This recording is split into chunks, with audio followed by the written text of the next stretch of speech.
Қайырлы күн достар, сіздермен бүгін тары мен сметанник пирогын жасайтын боламыз. Ең алдымен тарыға қайнаған су немесе сүт құйып бұқтырып қоямыз.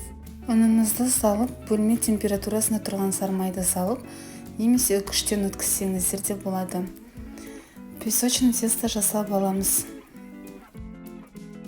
Ұнымыздың үстінен шекер, разрыхлитель салып, жақсылап араластырып аламыз.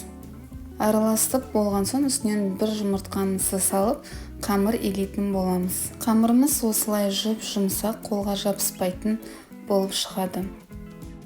Қамырымызды формаға салып, жайып шығатын боламыз. Шет жағындағы бортик ұзындау етіп жайып шығамыз. Сметана салған кезінде ағып кетпеу керек.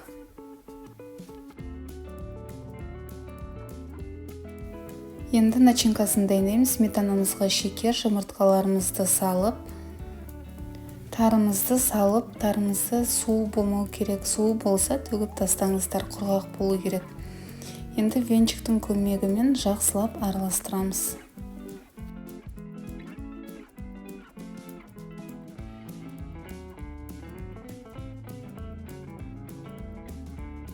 Араластырып болған соң начинкамызды тестамызға құятын боламыз.